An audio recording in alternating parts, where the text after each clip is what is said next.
Coming up on Crossfire Collectibles, Operation Monster Force, 1/12 scale, Primal Killoworg. Stick around.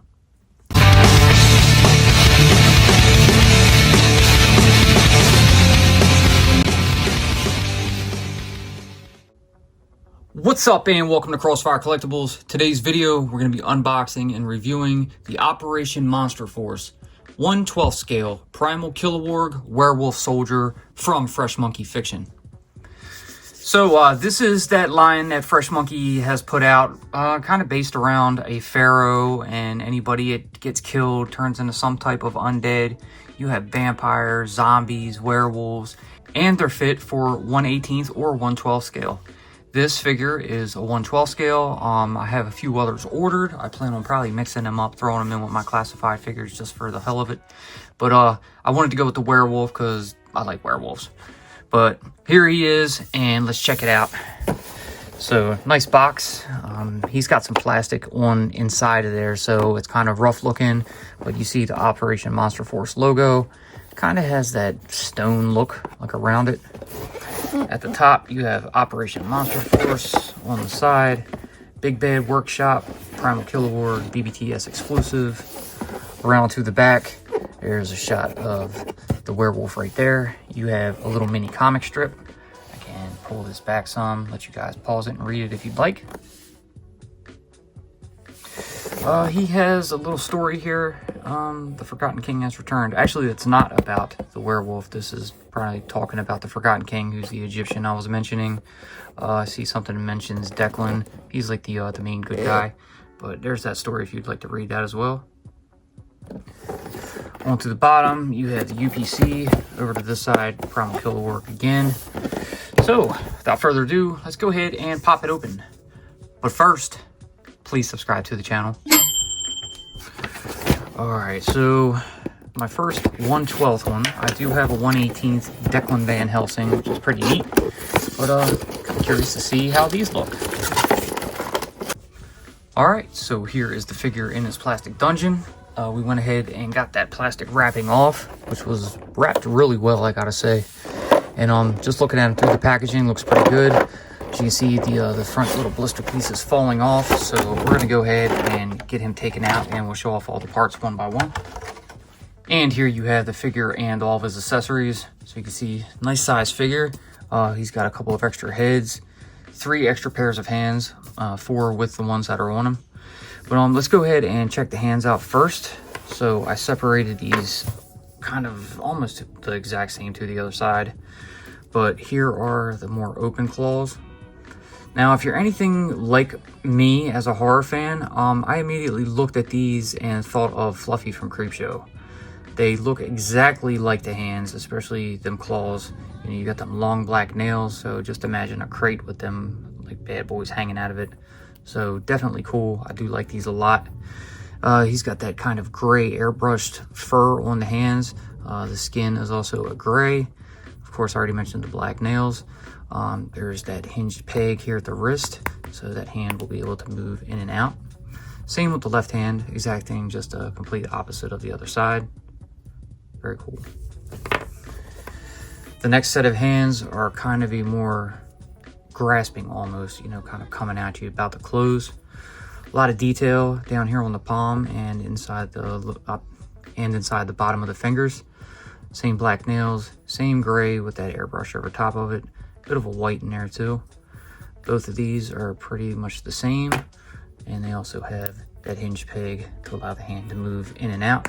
Really tight, but they do snap back. Next set of hands, kind of a more open, kind of relaxed grip hand, I guess you could say.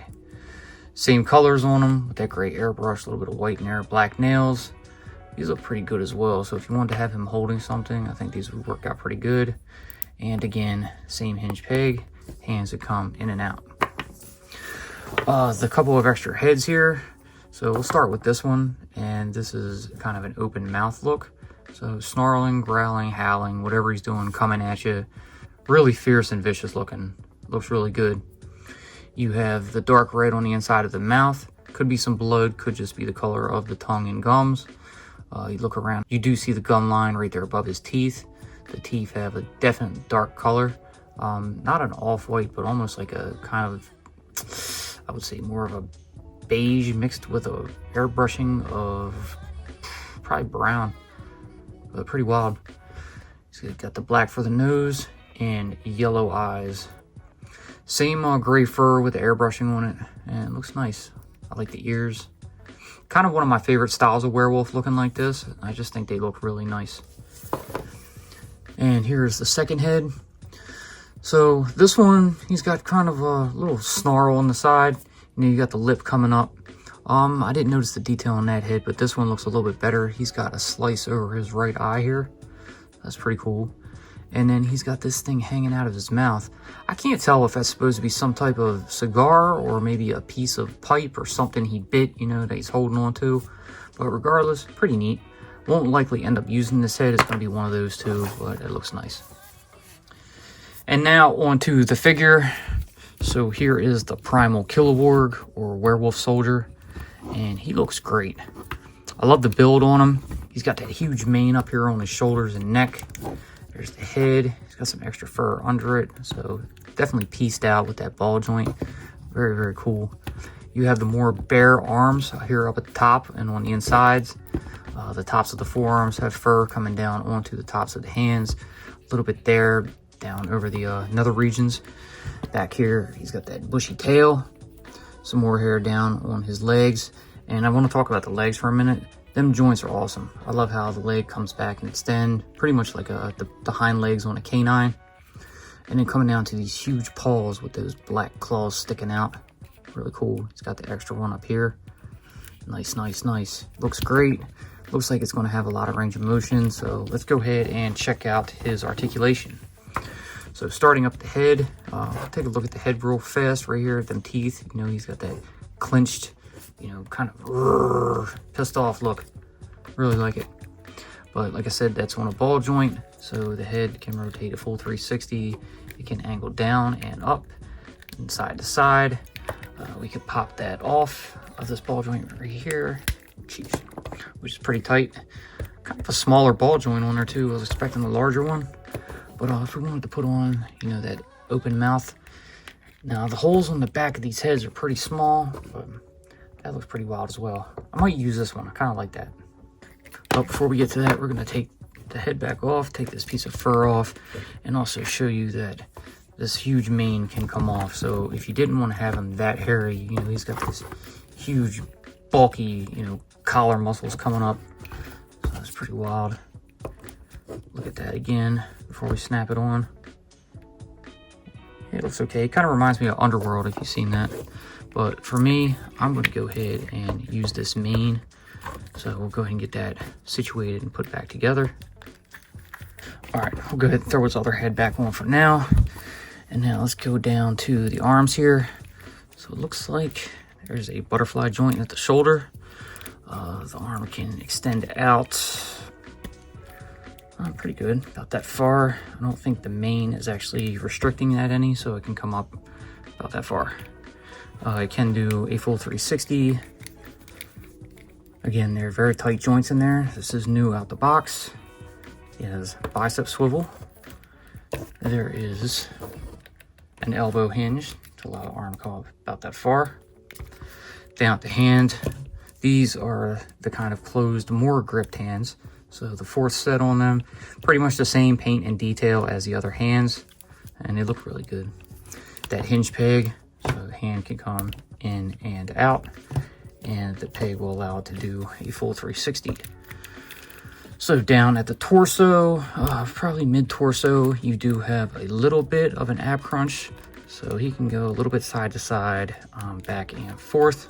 Not too much, but it is there. Then down to the waist, a little bit more articulation, so you can definitely get an ab crunch about that far forward, about that far back, and he can bend side to side. Pretty nice. Swivel too if you want it. Down at the upper legs, looks like there is a drop leg, so he does have that up here at the hip. There on ball joints, leg can come out that far, out to the side, about that far, and out to the back, that far. Now we could extend the leg straight out, so you know, you see pretty good. No thigh swivel, but down at the knee. There's a hinge there as well, so knee can bend about that far. Then you'll come down to our second hind here, and there's a hinge there as well, so that can come forward and move back about that far. And then finally down at the paw, there is another hinge, so the paw can come all the way up that far and go down about that far. Get a shot at the bottom of it. See that nice paw print. Unfortunately, there are no holes, so if you want him to stand up, you're on your own unless you have a dynamic stand to stand him on. So he seems pretty sturdy and stable, so we can probably stand him on his own. Yeah, just like that. Nice. So the cod piece here looks like a second portion, not totally attached to the figure, so it almost looks like underwear. And then down on the back, you have that tail, so it can rotate a full 360. It can angle up, down, and it can go side to side. It is pegged in by a ball joint. There's looks like 4 portions of the tail, so you can angle it down, you can curl it up, you know, so it has different properties. That's pretty nice. Not sure what we're going to do with it, but for now we're just going to leave it like that. So now let's go ahead and figure out what hands we're going to put on him, and we'll get him into a pose. All right, I think that looks pretty good. Yeah, I think that pose is going to work for us, so I kind of like that. He's like probably just trekking through the woods or something, you know, keeping a good eye on his surroundings. Got the right hand out, like kind of at alert, and the front one forward in case he needs to slash or grab something. Very cool. And now I think we need to show you a few side-by-side comparisons. All right, so here's the Werewolf Soldier side by side with the Marvel Legends Dracula, and side by side with NECA's Creepshow The Creep, and finally with the G.I. Joe Classified Series Mole Rat. So I thought I'd bring the Mole Rat out as a comparison with him, just because this is kind of a zombie viperish type of figure. You know, they've been exposed down to the Energon mines, and not the head I have on him, but the one that looks kind of zombified and all kind of crazy kirked out. But I like this mask. I think it looks pretty cool, and I think they'll go pretty well together. All right, so now we're going to go ahead and toss the Primal Killoworg up onto the turntable, and we will give you some final thoughts. Be sure to check out our previous videos. A link will always be pinned in the comments. All right, so here you have it. The Operation Monster Force Primal Killoworg Werewolf Soldier from Fresh Monkey Fiction. This is a really nice 1/12 scale werewolf figure. I really like it. I think the articulation is great. The paint job is phenomenal. It looks really good, especially this version in the gray color. It stands out just super good. It's super detailed, nicely articulated, and it looks great. I love the pose, the posability, I should say. He just, I don't know, it's so stable, and I like messing around with him, and I could put him in all type of poses, and he just like really stood out, and I really like it. So I'm definitely a fan of this series already. As I mentioned, I do have a few of the 1/18 scale figures. I only have Declan Van Helsing open and reviewed, but I do have a couple more of the 1/12 pre-ordered, and I do plan on probably doing videos on them, especially the one that comes with the red hood that looks like a hooded Cobra Commander. So definitely going to get that one up. But I am a fan. I do like them a lot. Some of those joints are really tight, popping some things in and out. You know, they don't agree with it too well, but I don't think it's not a problem that a heat gun or a little bit of heat of some type could, you know, loosen them up a little bit and have them snap in and out a little bit better. But overall, it is a great figure. It's beautiful, little pricey, you know, $40 price range, but he just looks good. I think it's well worth it. So kudos to Fresh Monkey. I'm looking forward to some more, and I can't wait to get them. But I think that's going to do it for this one. I hope you guys enjoyed what you saw. If you did, please, like always, leave that giant thumbs up, subscribe, tickle that bell so you're notified when we post future videos. Be sure to follow us on social media, and we will see you in the next one. Peace.